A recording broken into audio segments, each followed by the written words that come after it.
sejahtera, saya ucapkan kepada Dr. Joseph Pandu. Hari ini saya bicarakan akan melaksanakan amali yang pertama, yaitu pengurusan kecederaan yang merangkumi tiga kaedah, yaitu yang pertama adalah Dr. ABC, yang kedua TOTEX, dan yang ketiga RASTER. Baiklah, saya terus kepada pengurusan kecederaan yang pertama, yaitu Dr. ABC. Baiklah, pengurusan bantu mula yang pertama yaitu Dr. ABC. Dr. ABC ini digunakan untuk memberi bantu mula kepada bangsa yang tidak sedarkan diri ataupun menerima kejutan. Okey, yang pertama D adalah danger, yang merujuk kepada pastikan mangsa berada dalam keadaan yang tidak berbahaya, iaitu dengan melihat keadaan sekeliling mangsa sama ada mangsa berada dalam keadaan bahaya ataupun tidak. Jika mangsa berada dalam keadaan bahaya, maka kita perlu alihkan mangsa ke tempat yang lebih selamat. Okey, seterusnya adalah R. R adalah respon. Respon ni periksa mangsa sama ada bertindak balas terhadap cahaya, deria cahaya, ya, sentuhan, pernafasan, bau ataupun bunyi. Okey, untuk melihat respon daripada mangsa, kita perlu melihat deria cahaya yang diterima oleh mangsa itu melalui mata. Okey, yang kedua daripada pernafasan. Yang ketiga daripada tidak balas sentuhan dengan mencubit mangsa sama ada memberi respon ataupun tidak.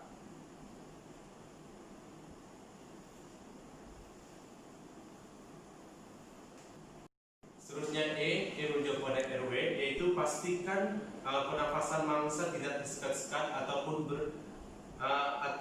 berbunyi kuat, yaitu dengan memeriksa hidung dan mulut mangsa agar tiada benda asing yang menghalang pernafasan mangsa. Okey, yang pertama kita lihat bahagian mulut mangsa sama ada terdapat benda asing ataupun tidak. Okey, yang kedua adalah pernafasan. Okey, seterusnya B adalah menuju kepada breathing, iaitu pastikan adanya pernafasan melalui mulut dan hidung mangsa.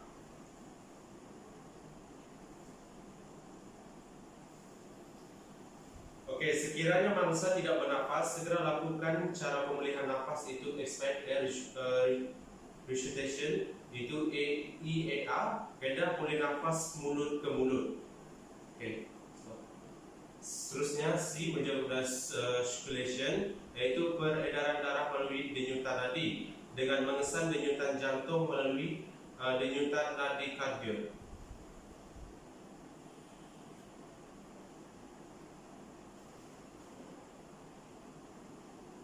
Sekiranya tiada denyutan nadi, bermakna denyutan jantung telah berhenti. Oleh itu, tindakan untuk merangsang semula denyutan jantung adalah melalui kaedah CPR. Okey, pengurusan bantu mula yang seterusnya adalah TOTEX. TOTEX adalah kaedah membuat penilaian terhadap kecederaan mangsa setelah diberi rawatan DRABC. Yang pertama T adalah talk, yaitu bercakap dengan mangsa, tanya bahagian mana yang sakit, jenis dan tahap kesakitan yang dialami oleh mangsa. Okey, apa yang telah berlaku terhadap anda?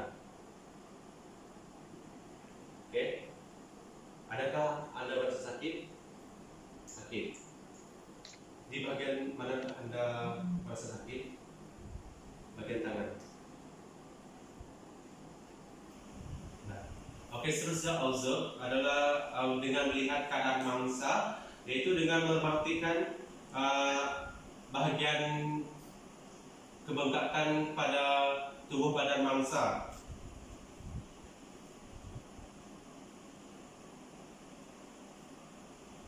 Dengan memastikan perbezaan saiz antara kedua-dua bahagian mangsa. Di sini mangsa menyatakan bahawa bahagian sakit adalah bahagian kanan mangsa. Jadi untuk membuat perbezaan, kita dapat melihat bahagian tangan kiri mangsa, itu dari segi perbezaan size. Jika berlaku pendarahan, perhatikan jenis pendarahan itu. Jadi pada mangsa sama kita juga melihat respon dari bahagian respon mangsa, yaitu sama ada mangsa menahan kesakitan ataupun kelihatan pucat ataupun terkejut. Merhati untuk mengesan tanda-tanda kecederaan. Okey, baiklah pembantu mula hendaklah melihat tanda-tanda luka, lebam, bengkak ataupun sesuatu yang tidak normal pada bahagian yang cedera. Jadi bahagian yang cedera tadi adalah bahagian kanan. Jadi pembantu hendaklah mengesan kecederaan, iaitu sama ada lebam ataupun bengkak yang berterusan ataupun pendarahan. Seterusnya touch itu sentuhan, yaitu sentuhan dapat dirasa dengan keadaan seperti pada bahagian bengkak, lembut atau sesuatu yang tidak normal bila bahagian badan yang cedera. Sentuhan bahagian badan mangsa yang cedera, sentuh bahagian badan mangsa yang cedera dengan berhati-hati.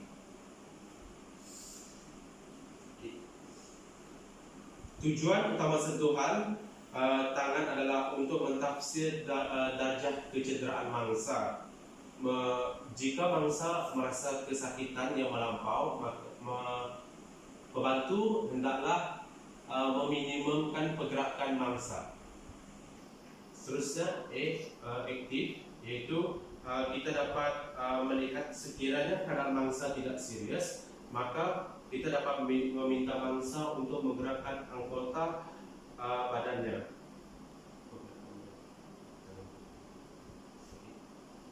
Okey, jika mangsa merasa kesakitan, jadi kita hendaklah tidak menyuruh mangsa untuk menggerakkan bahagian yang sakit. Pergerakan itu hendaklah dilakukan sehingga julat di mana si mangsa mula merasa sakit di bahagian yang cedera. Okey, seterusnya pasif, iaitu dengan melakukan bantuan kepada pesakit untuk menggerakkan bahagian yang cedera jika pesakit tidak mampu melakukannya sendiri.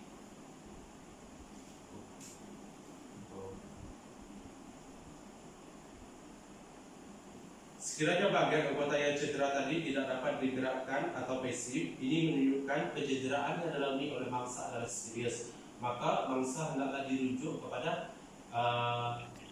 pakar perubatan. Yang terakhir adalah skill, iaitu kemahiran, iaitu lakukan pelbagai pergerakan asas pada bahagian badan yang mengalami kecederaan.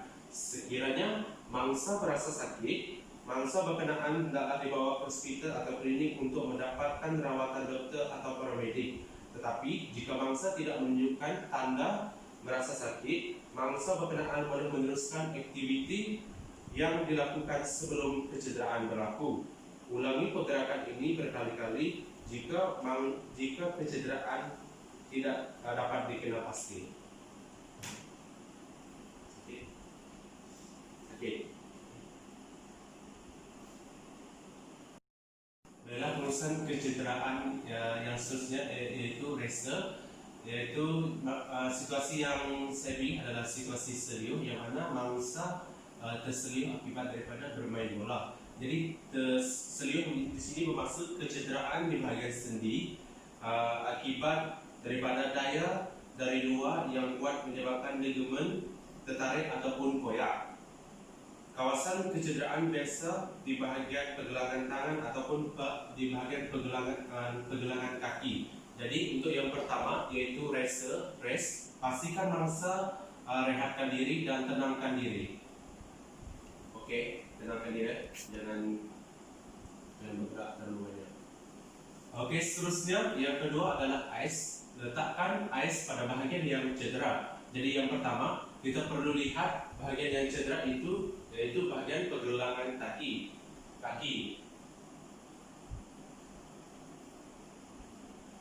Jadi letakkan ice ini pada bahagian kaki yang terseliuh tersebut dalam lingkungan tidak melebihi 10 minit.